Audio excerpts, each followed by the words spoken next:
মোগল আর মারাঠার ভিতর যুদ্ধ হয়ে আসছিল শত বছর ধরে। এই মোগল আর মারাঠার ঘটনা আমার জানা নেই।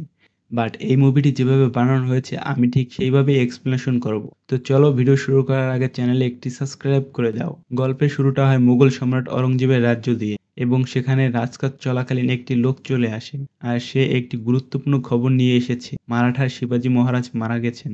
এই খবরটা শুনে তারা সবাই খুশি হয়ে যায়, কিন্তু অরঙ্গজেব তাতে খুশি ছিলেন না। সে শিবাজী মহারাজের সাথে যুদ্ধ করতে চেয়েছিলেন, তা আর হলো না।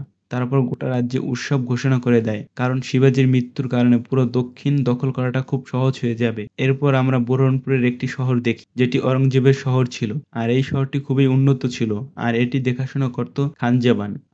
তারাও অনেক খুশি ছিল শিবাজী মারা যাওয়াতে, কারণ তারা অনেক লুটপাট করতে পারছিল। আর তাদের খুশি বেশি সময় থাকেনি, কারণ তাদের উপর মারাঠারা আক্রমণ করে দিয়েছে, আর মারাঠার হাজার হাজার সৈন্য বুরহানপুরের দিকে আসছিল। একটি সময় তারা বুরহানপুরে ঢুকেও পড়ে। এখানে শিবাজীর ছেলে সাম্বাজি তার দলবল নিয়ে মোগলদের উপর আক্রমণ শুরু করে দেয় এবং যুদ্ধ চলাকালীন একটি বাচ্চাকে দেখতে পায় যে কিনা যুদ্ধের ভিতর চলে এসেছে, আর তাকে সাম্বাজি বাঁচিয়ে তার মায়ের কাছে পৌঁছে দেয়। মোগলরা তার শত্রু হলো, বাচ্চাটিকে সে বাঁচায়। একটু পরেই খানজামান আর সাম্বাজি মুখোমুখি হয়। সেখানে খানজামান চালাকি করে সাম্বাজিকে সিংহের খাঁচায় ফেলে দেয়। সিংহটিও সাম্বাজির উপর অ্যাটাক করে দেয়। সিংহের সাথে লড়াই করে অনেক কষ্টের ফলে তাকে মেরে ফেলে। খানজামান উপর থেকে এই সব তামাশা দেখতে থাকে। তখনই সাম্বাজি খানজামানের পিছন থেকে তাকে অ্যাটাক করে দেয়, কিন্তু তাকে জানে না মেরে ছেড়ে দেয়, যাতে সে অরঙ্গজেবের কাছে এই খবরটি পৌঁছে দিতে পারে। আর তারা পুরো বুরহানপুরের খাজানা লুট করে বুরহানপুরকে জ্বালিয়ে দেয়। সেখানে তারা যে খাজানা পায় তা নিতেও তাদের কষ্টকর হয়ে পড়ে। সেখানে একজন বলেও উঠে, এত খাজানা আমরা কিভাবে নিব? সাম্বাজি সেনাপতি বলে, যেভাবে হোক এই সব খাজানা নিয়ে যেতে হবে, যাতে অরঙ্গজেব এখানে এসে কিছুই না পায়। তাকে বুঝতে হবে শিবাজী মারা গেলেও তার সাবা এখনো মারাঠায় রয়ে গেছে। মোগলদের সাথে জিততে পারার পরও সাম্বাজির মন খারাপ করে বসে আছে। আসলে তার বাবা মারা যাওয়াতে সে অনেক ভেঙে পড়েছে। কিন্তু কিছুক্ষণ পর সাম্বাজির মামা এসে তাকে সান্ত্বনা দেয় আর বলে, তোমার জন্য সবাই বসে আছে। তো সাম্বাজি সেখানে এসে সবার উদ্দেশ্যে বক্তব্য দেয়। সে বলে, অরঙ্গজেবের কানে যেন পৌঁছে যায় শিবাজীর সাবা এখনো জীবিত আছে, আর আমাদের যুদ্ধ কোনো ধর্মের বিরুদ্ধে নয়, এটি আমাদের সুন্দর জীবনযাপনের জন্য। এদিকে দেখা যায় মারাঠায় একটা সভা চলছিল। এই সভায় শিবাজীর দ্বিতীয় স্ত্রী সায়রাবাই, ওকে যারা সাপোর্ট করে এখানে শুধু তারাই এসেছে। তারা সবাই সায়রাবাইয়ের ছেলেকেই রাজা বানাতে চায়। পরের দিন শিবাজী তার রাজ্যে চলে আসে। সে যুদ্ধে বিজয় হবার জন্য তাকে স্বাগত জানানো হয়, আর রাতে সাম্বাজির স্ত্রীকে বলে সে কিভাবে যুদ্ধ জিতেছে। এদিকে বুরহানপুরের কথা অরঙ্গজেবকে একজন জানায়। সেখানে সবাই কিছুই বুঝতে পারে না মারাঠা এটি কিভাবে করতে পারে, আর তারা সবাই বলে শিবাজী তো মারা গেছে, তাহলে এটি কিভাবে হতে পারে? তার উত্তরে গুপ্তচর বলে, এটি আর কেউ না, শিবাজীর ছেলে সাম্বাজি, যে কিনা বুরহানপুরের এই দুরবস্থা করে দিয়েছে। এই কথা শোনার পর অরঙ্গজেবের পুরনো দিনের একটি কথা মনে পড়ে যায়, যেখানে কিনা সাম্বাজি ছোটবেলার তেজ সে দেখেছিল। এর পরের সিনে মারাঠায় উৎসব দেখানো হয়, আর সাম্বাজি তার লোকদের নিয়ে খাবার খাচ্ছে। সেখানে বসে গানাজি বলে ওঠে, মহারাজ, যদি দক্ষিণের দায়িত্বটা আমাদের দিয়ে দিন। ছোট বড় সব কাজের জন্য আপনার কাছে আসা লাগে। আপনি তো জানেন যাতায়াতের ব্যবস্থাটা কতটা খারাপ। দক্ষিণের দায়িত্বটা পেলে আমাদের এই কষ্টটা আর হতো না। আর এটা শুনে সেখানে সবাই অবাক হয়ে রয়। গানাজি এটা কি বলছে? কোনো রাজা তার কোনো অংশ কাউকে একেবারেই দিয়ে দেয় না, তাই সাম্বাজিও তাকে না করে দেয়। গানাজি তখন আর কিছুই বলে না। মহারাজের সামনে কিছু বললে তো তার আর রেহাই নেই। এদিকে সায়রাবাইকে একজন বলতে থাকে, সাম্বাজি তো মহারাজ হয়ে গেল, এতে কি আপনার দুঃখ হয় না? এটা শুনে সায়রাবাই কিছু একটা ভাবে, সেটা আমরা একটু পরেই জানতে পারবো। দেখা যায় সাম্বাজির দরবারে আকবরের চিঠি এসেছে। সে সাম্বাজির সাথে দেখা করতে চায়। আকবর আসলে অরঙ্গজেবের ছেলে, এজন্য তার সাথে দেখা না করার কথা বলে অনেকেই। সেখানে একজন বলে ওঠে, আকবর তার বাবাকেই ধোঁকা দিয়েছে, আপনাকে দিতে কতক্ষণ? তাদের আলোচনা চলাকালীন সেখানে গুপ্তচর এসে বলে, অরঙ্গজেব আপনাকে খুঁজতে বের হয়ে গেছে শত শত সৈন্য নিয়ে। এত বড় সৈন্যের দল এর আগে কখনো দেখা যায়নি। তখন সাম্বাজি বলে, এখানে যদি তারা আসতে ভুল পথেও যায়, তাহলে তুমি তাদের ঠিক পথ ধরিয়ে নিয়ে আসবে। রাজার মাথায় কিছু তো একটা কাজ করছে। আর সে আরো বলে, অরঙ্গজেবের ছেলে আমার জন্য অপেক্ষা করছে, তার সাথে তো আগে দেখা করি, তারপর না হয় তার বাবার সাথেও দেখা করব। পরের দিনই দেখা করতে চলে আসে আকবরের সাথে। ওর তাঁবুতেই আসতেই সাম্বাজির উপর অ্যাটাক করে দেয় দুটি সৈন্য। তারা তো আর জানে না তারা কার উপর আক্রমণ করে দিয়েছে। চোখের পলকেই দুজনকে মেরে ফেলে সাম্বাজি, এবং আকবর এসে তাকে জানায়, আমার বাবাকে হারাতে সাহায্য করলে আপনি আমার কাছে যা চাইবেন আমি আপনাকে তাই দিব। তো সাম্বাজি বলে, সাহায্য তো করাই যায়, বাট বাট কোনো কিছুর লোভে পড়ে না। এই লোভ লালসা শুধু মুঘলদেরই আছে, আমাদের মারাঠার না। ঠিক তখনই সাম্ভাজিকে অবাক করে দেয় আকবর। সে তার সৎ মায়ের চিঠি দেখায়, যাতে কিনা সাম্ভাজিকে মারার পরিকল্পনা ছিল। এটা দেখে প্রায় পাগল হয়ে যায় সাম্ভাজি। কোনো মতে তাকে সামনে নিয়ে চলে আসে।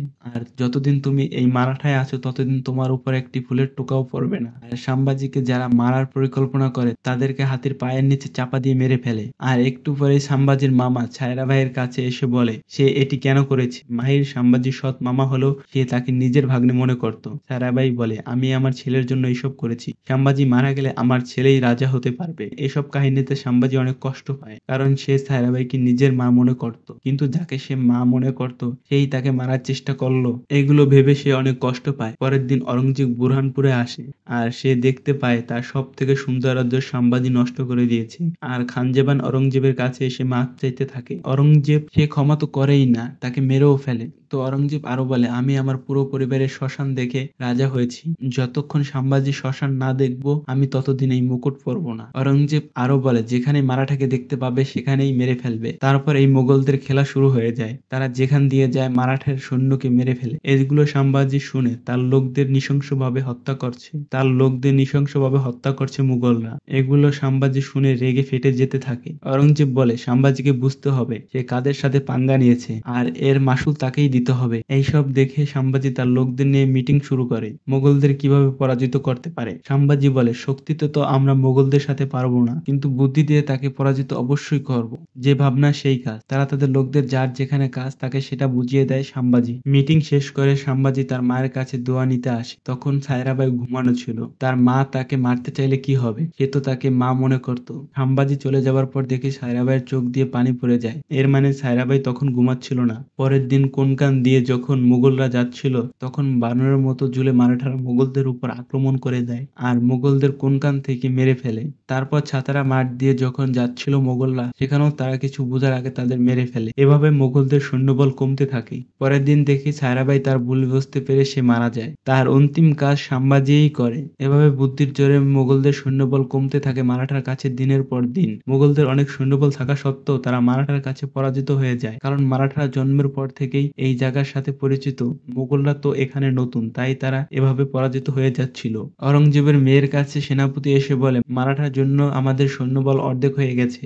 এটি অরঙ্গজেবের কাছে বলার সাহস ছিল না সেনাপতির। এভাবে চলতে থাকলে কিছুদিনের ভিতর মারাঠার কাছে আমাদের সৈন্যবল শেষ হয়ে যাবে আর আকবরের খোঁজ পাওয়া গেছে। তো অরঙ্গের মেয়ে বলে আকবরের মতো কিছু লোক মারাঠায় খুঁজে বের করো, যাতে মারাঠার সব খবর আমরা পেতে পারি। সেদিন রাতে আকবরের তাঁবুতে অ্যাটাক করে দেয় মোগলরা। সেখানে মারাঠা এসে আকবরকে বাঁচিয়ে নেয়। এতে আকবর ভয় পেয়ে বলে আমাকে এখান থেকে যাবার অনুমতি দিয়ে দিন। আজ আমার তাঁবু পর্যন্ত এসে পড়েছে, কাল হয়তো আমার গলা পর্যন্ত এসে যাবে। এইসব শোনার পর সাম্ভাজি তাকে আর বাধা দেয় না। ঠিক তখনই একজন খবর নিয়ে আসে শাল লস্কর মারা গেছে মুঘলদের হাতে, আর কিছু মারাঠা বিশ্বাসঘাতকতা শুরু করে দিয়েছে। এটি শুনে সাম্ভাজি তার সাথে সবার একটি মিটিং ঠিক করে, যেখানে সাম্ভাজি বলে জীবনের ভয়ে সবকিছু করা যায়, এটা আমি মানলাম, কিন্তু মারাঠারা কবে থেকে জীবনের ভয় পেতে শুরু করলো? তারা তো মারাঠার জন্য জীবন দিতে ভাবেনি কখনো। যে মাথা নিজের মাতৃভূমির দিক ঝুঁকার কথা, এই মাথা কবে থেকে শত্রুর কাছে ঝুঁকতে শুরু করলো? এটা তো মারাঠার ইতিহাস ছিল না। সাম্ভাজির এই কথা শোনার পর সবার অনেক জোর বেড়ে যায় আর তারা মোগলদের শেষ করার জন্য উঠে পড়ে লাগে। এর কিছুক্ষণ পরে একজন ছাদে বসে বলে মোগলদের উপর অ্যাটাক করা প্রয়োজন, এবং পাশ থেকে বলে ওঠে একজন অ্যাটাক করবে কি, অ্যাটাক করে দিয়েছে। সেনাপতি বলে আমি তো কিছুই জানি না, কই দেখি তো। সে দেখে বলে এটা মারাঠা না, মোগলদের সৈন্য। এই সেনাপতি বলে এই পথ মারাঠারা ছাড়া আর কেউ জানে না, তো মোগলরা কিভাবে এই পথ জানলো? একটু পরেই দেখা যায় কানাজি গানাজি দুই ভাই মোগলদের এই পথ দিয়ে নিয়ে আসছে। এটা দেখে সাম্ভাজি যুদ্ধের জন্য বেরিয়ে পড়ে। তারা সারা রাত যুদ্ধ করে আর মোগলদের কচুকাটা করছিল, কিন্তু তারা আর বেশি সময় মোগলদের সাথে টিকতে পারেনি আর মোগলরা সাম্ভাজিকে বন্দি করে নিয়ে যায়। সেদিন সারা রাত তাকে বন্দি করেই রাখা হয় আর পরের দিন তাকে অনেক টর্চার করা হয়। আঙ্গুলের নখ উপড়ে নেয়, চোখ তুলে দেয়, তবুও সে তাদের দলে আসে না। বন্দি অবস্থায় অরঙ্গজেব যখন সাম্ভাজিকে বলে তুমি আমাদের জন্য কাজ করো, তোমাকে মুক্ত করে দেব আর তোমার জীবন সুখের হবে, এদিকে উল্টা আমাদের সাম্ভাজি বলে ওঠে আপনি আমাদের দলে চলে আসুন, এর জন্য আপনাকে আপনার ধর্মও পরিবর্তন করতে হবে না আর আপনার জীবন সুখের হবে। এই কথা শোনার পর সাম্ভাজির জিভ উপড়ে নেওয়া হয় আর তাকে অনেক কষ্ট দিয়ে মেরে ফেলে। এই সব খবর সাম্ভাজির স্ত্রী জানতে পারে আর মারাঠা রাজ্যকে বাঁচানোর জন্য সাম্ভাজির ভাইকে রাজা বানিয়ে দেয়। এখানে ভিকি কৌশলের অভিনয় প্রশংসনীয় করা যায়। তো বন্ধুরা, কেমন লাগলো এক্সপ্লেনেশনটি জানাতে কমেন্ট করো, আর এখনো যদি সাবস্ক্রাইব না করো করো তাহলে তাড়াতাড়ি সাবস্ক্রাইব করে দাও যাতে পরের এক্সপ্লেনেশনটি তুমি দেখতে পাও। তো দেখা হচ্ছে নেক্সট ভিডিওতে।